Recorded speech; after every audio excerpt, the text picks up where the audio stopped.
Hello everybody and welcome back to another Outriders video. Today we're going to go over what I think is the most fun build I have played so far in Outriders, and it's the Ash Blast Pyro build. Now I put my own little spin on it a little bit. There's loads of these out there now. I think it's the most popular build right now. It's so much fun and it lets you farm god roll gear at world tier 1 so easy. And if you've not seen that video, I will put a link in the description down below. Just before we get started, please be sure to give me a thumbs up, hit that subscribe button and hit the bell so you get notified when I upload more videos, or come and check me out over on Twitch, twitch.tv/djtickle, where I could be streaming live right now. Now let's get on with the build. I finally managed to get the legs. I've been trying to farm these legs for like a week, but I finally got them today and I've been able to perfect the build. And this is what we're looking like. Now, I'm going to give you options as we go through this, so you can perhaps build it in parts or you can build towards it. Or if you're not quite happy with how I've done it, you can also make your own decisions on it as well. We're going to start with the guns. I'm using the death shield. I've actually got a better death shield now. I've got an 85k one today on my other character. I just need to bring it over. I would go with Fortress and Shadow Comet, and then on here as well I've gone with Sandstorm and Shadow Comet, and on here you can go with literally whatever you want. Now just before we move on to the rest of the gear, a lot of people now at the moment like using a different weapon mod than the Comet,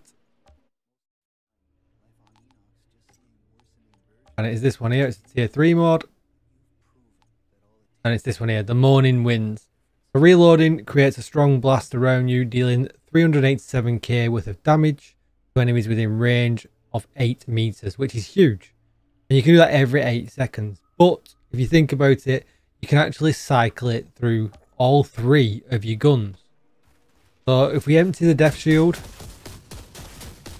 we're going to reload, but we swap off it, go back to it, and you see the reload animation. As long as you don't let the reload animation complete, you can do it. So obviously I could shoot this, I could reload, and as you can see then I literally would have done 2 Moaning Winds and done a lot of damage to everything around.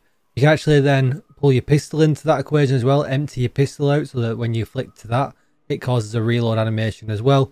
And perhaps then in your settings, in your key bindings for PC anywhere, you could change your mouse wheel so that up does your sidearm and down does your 2 primary weapons, and therefore then you're not having to hold a key either. But that's just too much for me when I'm trying to speedrun Boomtown. I'm not quite there with it yet, although I've seen it do a lot of damage. Just some food for thought. Next we'll look at the rest of the gear. Now originally I was using this helmet here for the very first piece, because it comes with anomaly power and cooldown reduction. Cooldown reduction being the most important part of this build. You really want to have cooldown on every single piece. But it's got skill life leech, and as much as that is nice for survivability, it's not really what I want. I want everything damage. This is pure blast cannon damage. So I managed to pick up this helm. It's got cooldown reduction, status power and anomaly power. And what I'm going to do, I've literally just this very second managed to get lucky on the roll. But while we're here, what you want to make sure you do on all of your pieces is get your attributes raised right up to the max, and especially the cooldown reduction, because that's the most important part of this build. And there we go, perfect. So we're looking at the mask. The first mod we're going to use is Ride the Wave. Gives us an extra heat wave, really nice. Then we're going to use Untamed Power. Using skills, deals 44k of damage to enemies within a 5 meter radius around me. And the damage is equal to 30% of my anomaly power. Now, that's actually going to be huge. And you'll see in the gameplay at the end, I try and keep myself close to the enemies for this reason. Because the amount of damage that puts out can be absolutely insane. But just be wary when you're doing this. Don't get yourself too close to the captains or any kind of the elites, because they will punch you and push you back, and that kind of disrupts your flow. Second purple is the hands, and again you can see anomaly, status power and cooldown reduction, all the important stats that we need. and we're running Ash Blast, which increases the skill's range by 66%. Definitely a must needed mod that makes this build absolutely insane. It's all about the Ash Blast. And then we're running Burnout. Damaged enemies take 25% more damage for 8 seconds. And it just really helps with everything. A really good mod. Now, for the other 3 pieces, we're going to be using the Akari set. Now, the Akari set comes with a set bonus. Every enemy damaged by the heat wave grants 50% anomaly power for 10 seconds. So now you can see when we're doing the heat wave, scaling for untamed power, the damage can become absolutely huge. So really important just to remember that. Get yourself close within 5 meters, because that's just damage that's going to be being done without you having to do anything at all. The chest piece runs with anomaly, skill, life leech and cooldown reduction. A little bit unfortunate, but we definitely want the set piece bonus on that, so this is not going to be something that we're going to replace out. First of all, we're going to run Overheat. It decreases the skill's cooldown by 50% because we're all about decreasing our cooldowns for this build. So we're definitely going to take that. And I'm taking Captain Hunter for extra damage against elites by 25%. Because the elites are always the ones that are going to take you the longest to kill. Then with the leg armor, this was the one that I was waiting to get so that I could make this video. It comes with Anomaly Echo as standard. It grants us some firepower, but it grants us almost, well, 11.5k anomaly power. And that bonus is on skill activation for 15 seconds. Well, our skills are constantly being activated all the time because we got our cooldown so low. So again, free extra damage, a really nice mod. Then we're going to use Pants on Fire, increase the damage by 48k to the enemies who have been damaged by a skill but did not have their status consumed. So again, extra damage if you're not getting your full combo of skills off. Now, with the feet, unfortunately, these roll with max health. It would have been really nice if the feet or the hands rolled anomaly as standard, but they don't. But we've got skill, life leech, and again, the really important stat, cooldown reduction. Master Consumer is where our real big boy damage is going to come from. This skill consumes burn or ash status to deal damage. It consumes both at once. It increases the damage by 150%. And that scales, and it's absolutely huge damage. You just literally can delete an entire room if you get it right. And then Fire Tsunami, we're going to increase the width of the firewall. Now this mod is actually up for negotiation. If you're going to change any mod in the build, this would be the one that I think you can change. Now I've run through Boomtown with this off, and I put a survivability mod in there. I'm going to talk about survivability when we get to the class tree in a little minute, but you can actually run without this and maybe put something else in there if you wanted to. Now, for some suggestions, obviously there's emergency stance with Golem, but that's bugged at the moment. So if you want a real easy time, you can just throw that in the build and survive almost anything. But if we're going to mod it for something legitimate, we would want Blacksmith. Each status condition consumed by the skill grants 52k armor bonus for 8 seconds. So really, really good, especially when we're in huge rooms. We can literally consume a whole bunch of statuses and just give ourselves an absolute huge amount of armor. And we're doing that really frequently because our skill cooldowns are really small.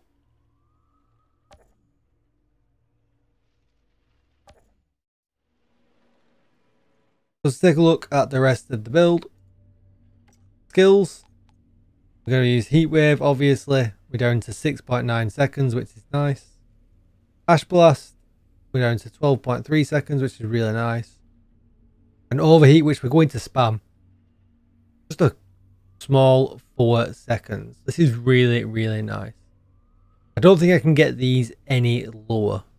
If anyone has managed to get these lower, please comment in the section down below. I would love to know how you've managed to do it. Then we're going to take a look at the class tree, and there's a couple of options that you can do here. So because I've not got a survivability mod in my gear, a lot of people are going to be like, oh, I don't really like that. I don't fancy running without at least one survivability mod. Well, with Pyro, actually, forget about this, a survivability mod, and you could run Phoenix Nestling instead. Upon losing all health, you will receive a second chance to return to the battlefield with 50% of your max health. And Phoenix can revive you every 120 seconds, so every 3 minutes. If you're going to put this on because you want some survivability, I would just drop this mod here. Increase damage by 20% against enemies below 30% of health. Now, this does help with bosses, but if you want some survivability, I would take this one out and I would put the extra life in instead and leave everything else exactly the same. And what you'll notice with when we've done this, all we've done is gone for cooldown. Everything's about cooldowns everywhere we go. Now, this looks a bit strange here because you can go up here. You could take this one here if you wanted some extra max health, and you could take this one here, reduce the ignite skills cooldown by 15%. But because I shoot my gun, I decided to go for the weapon damage, and I went with the immobilize cooldown instead. So you can actually make some of your own choices there, whether you want to take the immobilize skills cooldown, or if you want to take the ignite skills cooldown. That's perfectly up to you. So I'll just leave that on screen there just for a second so that then you can basically grab a screenshot of it and go through each of the parts yourself.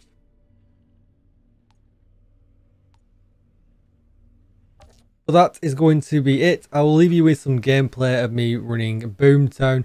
Unfortunately, I've not got a record of my best run. My best run currently is about 3 minutes 50, and I know it can be done in around 3 minutes.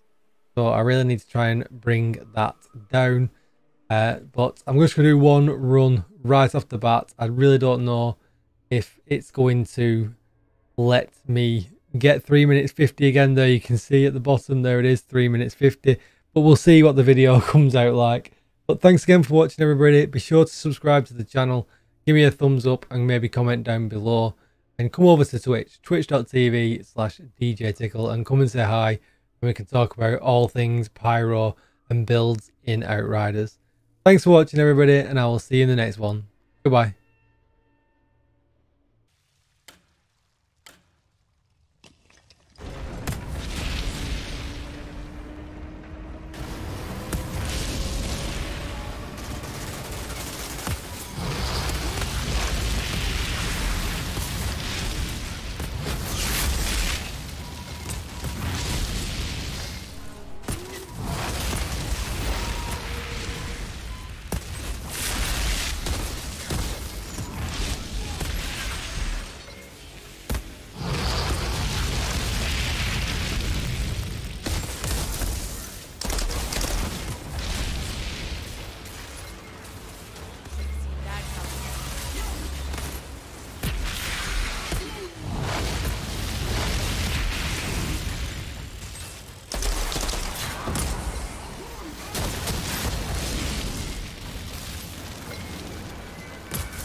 Outrider detected. Cullen, the Access bandit granted. leader's taken care of.